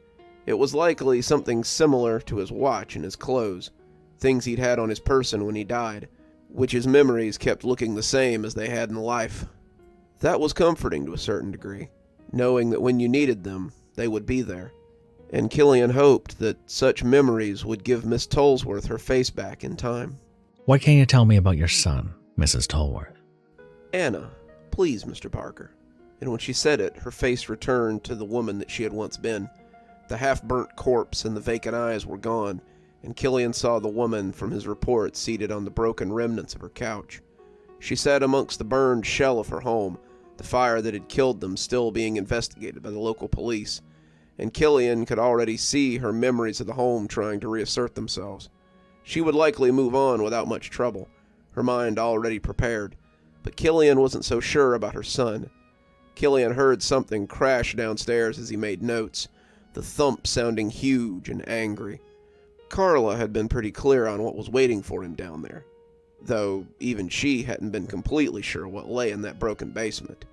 It's likely a nightmare or some sort of shade drawn by the boy's anger. It's possible that he may have become a Geist as well.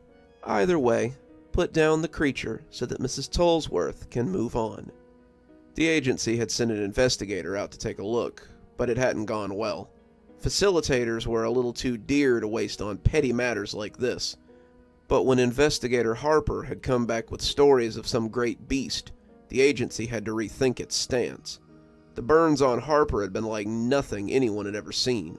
Ghosts were hard to burn, as a rule, and Killian remembered biting his lip as he watched Harker being taken to the infirmary, knowing he'd be called to resolve the dilemma next. If there ever seemed to be an opportunity for the agency to be rid of Killian, they seemed to jump at the chance. Killian had worked with Harper a few times, and the normally put-together old ghost looked like a burn victim.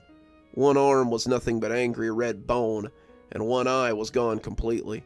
His hair was crisp, a burnt cloud that looked like wire on his spotted head, and the grin he offered Killian looked pained, but no less genuine. "Killian, come to check out the freak show, I see." Killian took a seat in the chair beside him, the nurse who had let him in walking away stiffly. Freak show? Didn't you always look like that? The two laughed, until, to Killian's surprise, the ghost coughed. The cough was full of phlegm, and possessed the rails of an ancient. Harp, I know it's a pretty fresh wound, but I need to know what I'm going up against here. Harper nodded, leaning back against the pillow as he tried to remember his experience with the creature. As Killian watched, his arm phased, the flesh returning as Harper tried to put himself back together. The eye winked and the spotted flesh flickered, but the burns returned a moment later. Whatever this creature had done to him, it was enough to mark a ghost. He was like a mountain lion aflame. His skin crackled with it, his eyes burning, and the smoke that came off him was like to make you choke. We don't breathe, Killian. I haven't breathed in 10 years, but this made me feel like I might choke to death. I dragged myself out of that chimney pot, and the next thing I knew, the woman was shaking me and asking if I was okay. Be careful, kid. Whatever this thing might be, it's like nothing I've ever seen before. Killian jumped a little as something bumped the floor. Shaking the chair Killian was perched in, the boards shaking as a growl ripped from the basement. And then, how long has it been since you've spoken to your son?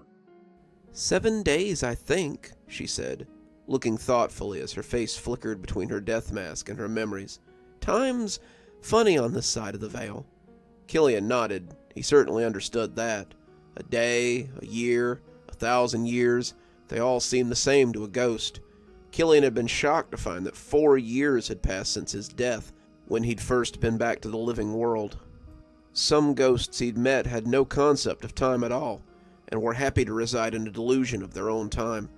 Killian felt sorry for them, but he envied them too. How much would Killian give to slip into a daydream of times gone by and solve cases with Dom again? I may not be able to save your son, Anne. There may not be much left to save if whatever's lurking down there has got him, but I'll try my best.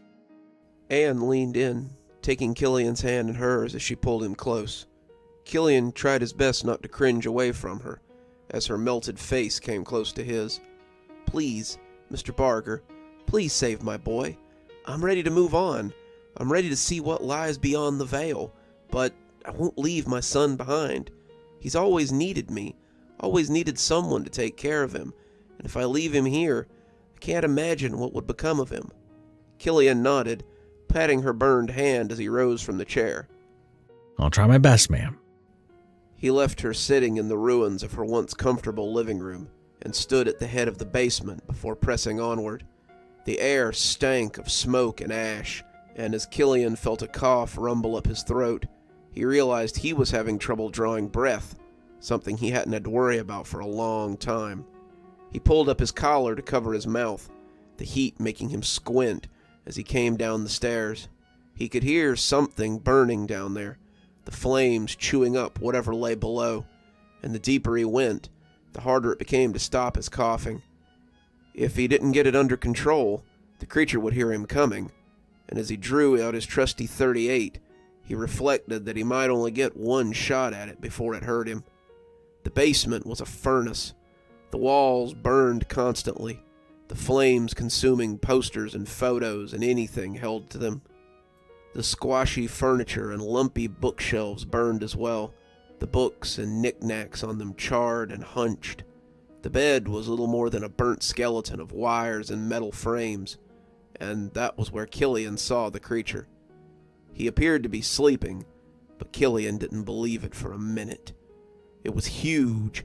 It was as large as a bear, and its fur was living flame. It crackled and churned, an effigy come to life, and Killian felt like his eyes might boil out of his head. He'd never felt anything like this after death, and the feeling was as alien as it was unpleasant. Killian could feel his eyes weeping as the gun became hot in his hand.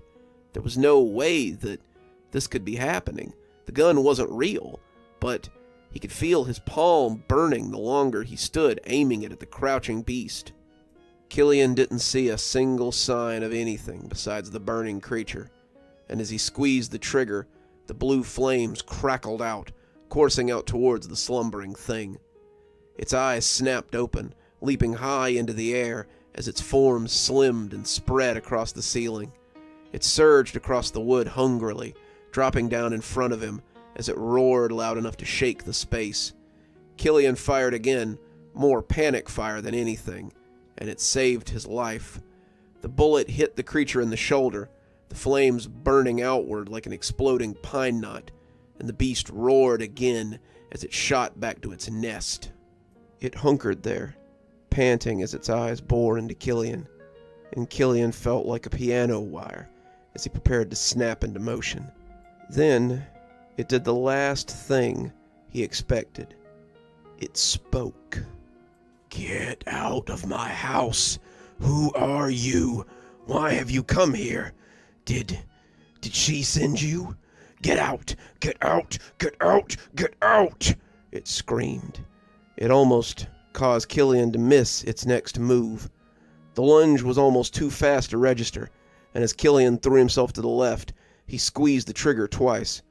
The shots missed, and as Killian rolled, he felt his chest begin to burn. It was more than the smoke and the heat. Killian had used a lot of energy, a lot of his core, to fire the weapon so many times. It had taken a lot out of him, and the heat and the smoke were beginning to get to him. He had one, maybe two shots left, and if he didn't drop his target, he could be unable to move.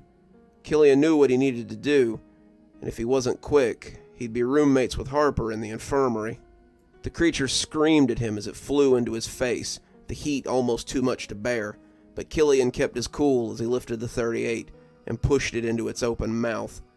As the flaming eyes went wide, Killian pulled the trigger, and the flaming creature shuddered as the bullet flew through it, burying itself in the wall beyond. The creature fell in on itself like a fire log that's been burned through the middle. As it imploded, Killian shook the phantom flames from his arm, feeling the burn and trying to lessen the damage. He could see the creature crumbling, reforming as its roars of pain became dry screams. The burnt lungs loosed their last negation as the blackened form crumpled in on itself. The flames cooled, the room becoming less of a bonfire and more the charred husk that it now was. The young man at his feet could only be the son he had been sent to find, the boy's anger and sorrow turning him into a Geist as he lost himself to the flames. Killian stooped and scooped him up, but as he touched him, the boy's body burst into starlight. He fell to sand, running between Killian's fingers, and as he watched, he saw him ascend. Killian had never seen it happen like this before. Most of the Geists he ended turned to tar or sunk into the earth, but it appeared that maybe this young man had a chance at redemption. Maybe not. Killian could only speculate, but as he left the basement, he caught one last whiff of smoke and turned to find the source. It was an ashtray, the big glass kind that reminded Killian of the one that had sat on his desk back at the office. It had fallen into the wastepaper basket, the smoldering embers catching, and the basket now burned with some small intensity. This had been the source of the fire, the source of his death, and his anger was clear now. The boy was angry, but he also realized that it had been his fault his mother was dead. He was responsible for the end of his own life, and Killian could imagine that the guilt had finally eaten him alive. Killian came up the stairs slowly, feeling his wounds as he sighed deeply. He was really getting too old for this shit. Anne was waiting, crying silently, as she guessed what he had found. "Dead?" she asked, and Killian was unsure how to respond. As dead as you and I. He's gone on before you, I'm afraid, and I hope that you find him on the other side. She nodded, wiping her eyes as she looked at Killian nakedly. "I'm ready then," she said, taking Killian's hand as he led her through the front door and into the agency. She followed him all the way to the large door that separated the spirit world from what lay beyond. From there, though, she had to walk on alone.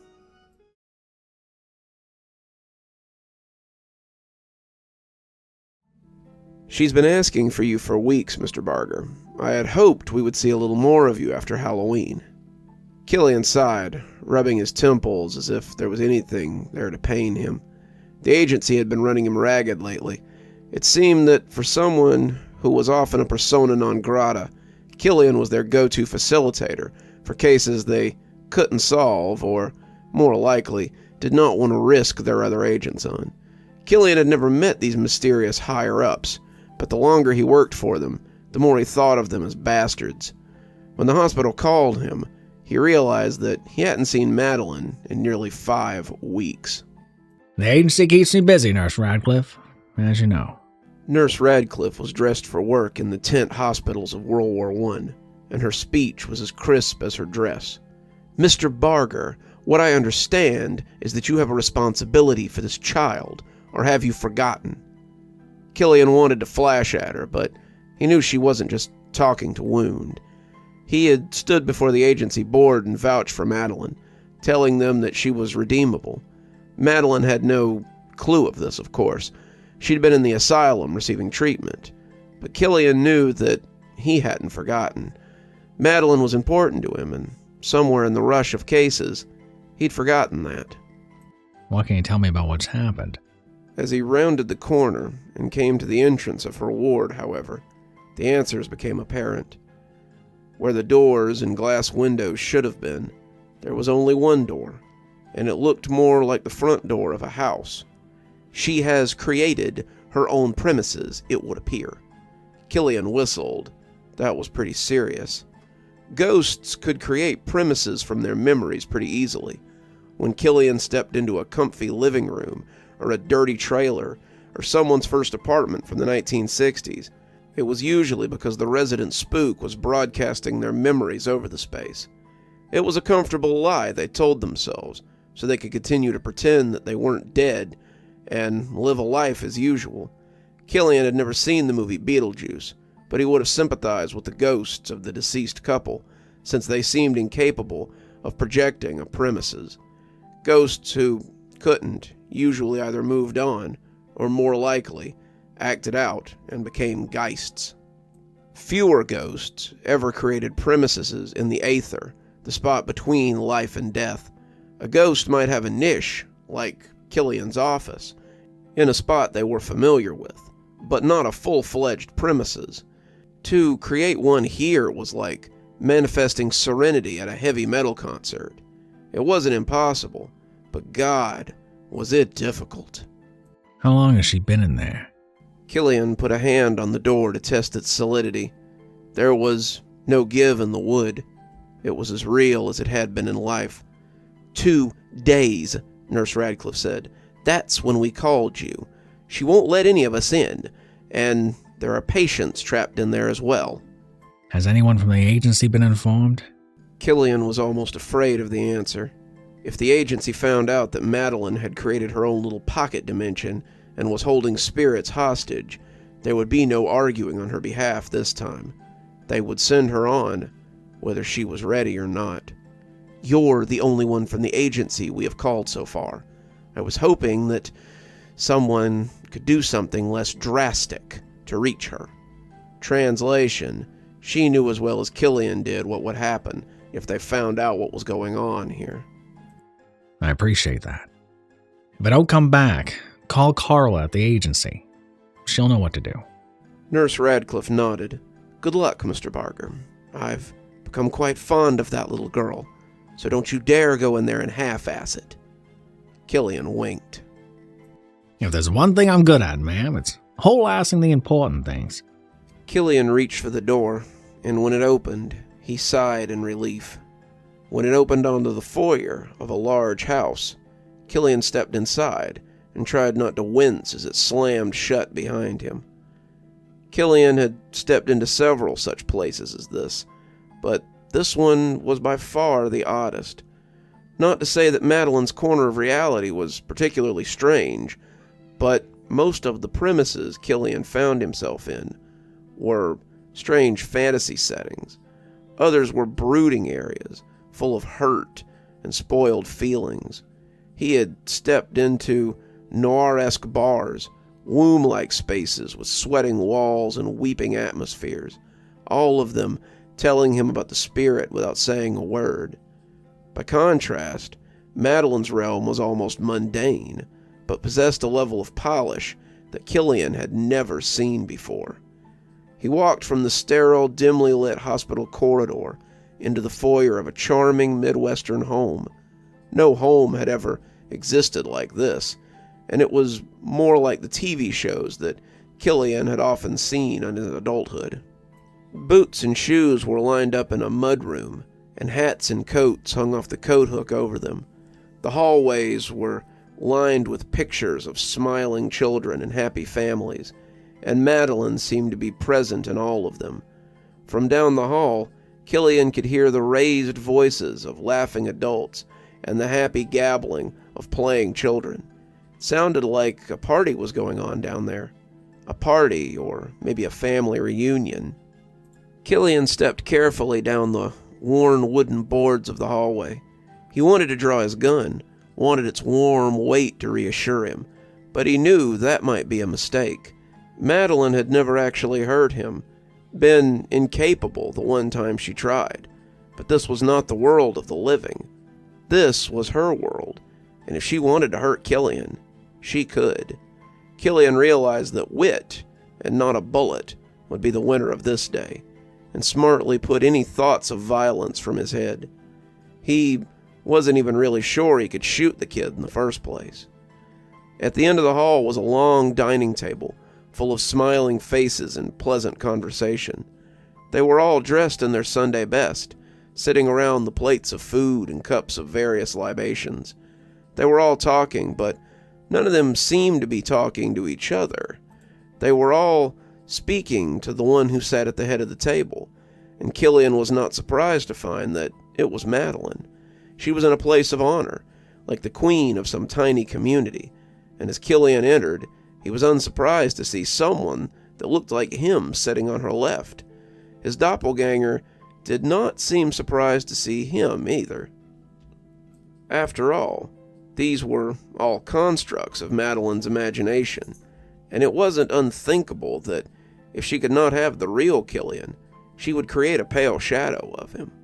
Looking closer at the seated guests, however, let him know that they were not completely her constructs. Just like ghosts had death masks, Madeline had forced her will over the spirits that shared the ward with her.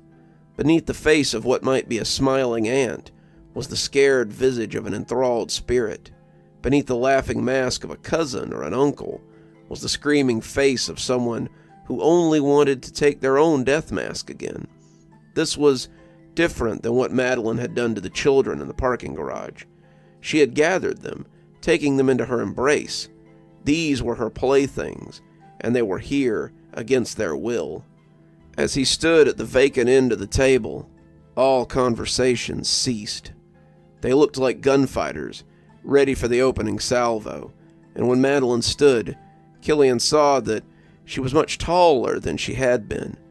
She had grown, it seemed, without needing to grow up.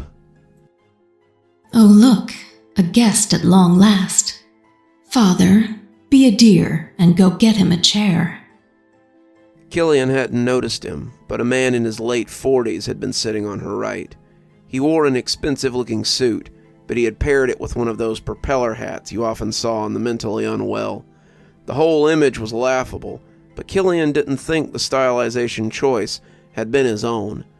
He rose, but Killian also saw his own doppelganger rise for half a second. Madeline grabbed his arm and told him to sit back down, shaking her head as she spoke softly to him, and Killian didn't have to deliberate long on what that little slip might mean. Madeline Arlo Register. Killian used her whole name to elicit the power that such things carried. This has gone on long enough. Let these people go and come back with me, so that I might speak on your behalf. Speak on my behalf. Have I done something wrong? Is it a crime to organize a dinner party with your friends and family now? You know what you've done, Madeline, and you know that you cannot simply stay here in this delusion forever. There are rules, and there are consequences for these sorts of actions. Something we discussed in the parking garage. You remember the parking garage, don't you? She had been smiling, giving him a look that you gave people who might be a little crazy. But when he mentioned the parking garage, the smile slid right off her face. The happy, talking people wavered like TV static, and Killian could see again the spirits that were trapped beneath that glossy coat of paint. They looked at him as if they hoped he would free them, and Killian meant to do just that, if he could manage. If he couldn't, then he supposed he might have to join this Mad Hatter's tea party himself. I do not know what you're talking about. Killian, show this man out. I don't know who he is, but he certainly isn't one of my guests. The false Killian rose up from the chair beside her and took a few shaky steps in the real Killian's direction. Killian looked hard, but he could see no one trapped beneath the surface of this one. As her father came back with the chair, Killian realized that he had no mannequin beneath him either. These two were not projections, but images dragged from her psyche. These were how she saw Killian and her father. Killian could see that his doppelganger had broader shoulders, a more chiseled jawline, muscular arms, and seemed to swagger like some action hero. By contrast, her father was a small and frightened man who seemed to struggle with the chair he carried. He could not hurt her the way he had hurt her in life, and that was exactly what she wanted. She wanted Killian, the brave protector, and her father, who could do little more than caper for her amusement. But things like this were often easy to shatter as snowflakes. Killian felt like a bastard already, but he knew what had to be done. All right, buddy, the false Killian said, sounding so much like Humphrey Bogart that Killian almost rolled his eyes. You're scaring the lady. I think it's time you go. He put a hand on Killian's shoulder, but there was no real danger in it. The hand felt like a scarecrow's castaway glove full of useless hay. He grinned swaggeringly, sure he had him, and when Killian pulled his gun, the image didn't seem afraid in the least. I'll give you one more chance, kid. I don't want to have to hurt you, but if you make me, then it's how it has to be. Madeline looked scared, but the other Killian seemed sure of himself as he reached into his coat to get his own gun. The real Killian's gun was loud as it barked, and when the afterimage fell away, Madeline screamed hopelessly. The room was quiet, and many of the other images began to waver drunkenly as Madeline tried to keep her costume together. The fake Killian had fallen now, but there was no blood on him. He lay there, still grinning, and Killian wondered if he might have looked that way when he died too. Some of the dinner guests had tried to leave again, but when Madeline slammed her hands down on the table, everyone stopped. How dare you? How dare you come into my place of refuge and treat me this way? How dare you take people hostage like this, after all I've done to convince the agency that there's no danger in you? How dare you put yourself in danger like this? After all I've done to insulate you from the people who want to kill you, the ones that see you walk through the door and never come back. Madeline sobbed as the tears began to run down her face in ugly lines. You left me alone for so long. I know no one here but you. I have no purpose but to sit in this bed with nothing to occupy my time in infinity but the brief moments when you come to see me. I became hopeless. I began to compare you to my father. And the longer I sat by myself, the more the similarities seemed to make sense. Killian wanted to be mad, but he couldn't find it in himself. She was right. He'd done exactly what her father had done for most of her childhood. He had left her someplace, left her in the care of someone, and if she was seeing ghosts of the past in his actions, then whose fault was that? He put the gun away before his hands could start to shake, and when he stepped closer to her, she looked afraid for half a heartbeat.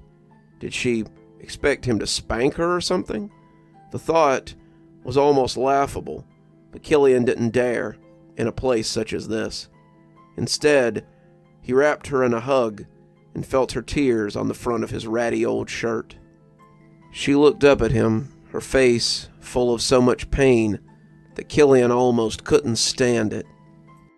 I'm sorry, Killian. I didn't mean to do it. It happened slowly at first. I woke up and there was my dad. Then you showed up. But when I noticed you were different, I knew neither of you was really real. That's when I realized that I could stretch it farther and make more people. People I had only seen in pictures and never actually met. It just got away from me. Will they really send me away? Killian wanted to say no, but he just wasn't sure. I don't know, kid. But I do know that if we continue on like this, the next person to come in won't be as chatty as yours truly. Madeline nodded, and everything went dark before the two of them were suddenly out in the hallway again, with Nurse Radcliffe. The doors to the ward were back, the way they should be, and inside Killian could hear people chatting confusedly, as if they weren't quite sure what was happening. Nurse Radcliffe nodded when she saw the two of them, but Killian thought there might be a ghost of a smile at the corners of her lips. It made her look almost approachable. Good. I'm glad you managed to fix this without the need for nastiness. The two of them looked at the nurse, neither of them quite sure what came next. What's going to happen to Madeline? She'll be transferred to another ward, said Nurse Radcliffe. And when both of them looked at her blankly, clearly not believing what she was saying, she laughed. What? You didn't think this was the first time something like this had happened? We run a hospital and a rehabilitation facility for ghosts and geists. Things like this happen more than you would expect. and are only brought to the attention of the agency in the most extreme cases. There's very little talk between wards, though, and nothing will ever be said about it. She looked at the girl sternly, though, and Killian saw even Madeline flinch under that disapproving look. I trust this will be the last time I will have to call Mr. Barger for something like this on your behalf, right? Madeline nodded, and when Nurse Radcliffe reached for her hand, she took it, but stopped before they could move more than a step or two. Killian, will I see you soon? Killian smiled, her desire for his company the most heartwarming thing he had ever felt. Heartwarming was no small trick when you didn't really have a heart to warm. How about tomorrow, kid? Madeline smiled. I would like that. As the two walked off, Killian leaned heavily against the wall of the hospital and sighed deeply. He was getting too old for this kind of thing. Then he thought of Madeline and her radiant smile, and decided that, old or not, he preferred it to the alternative.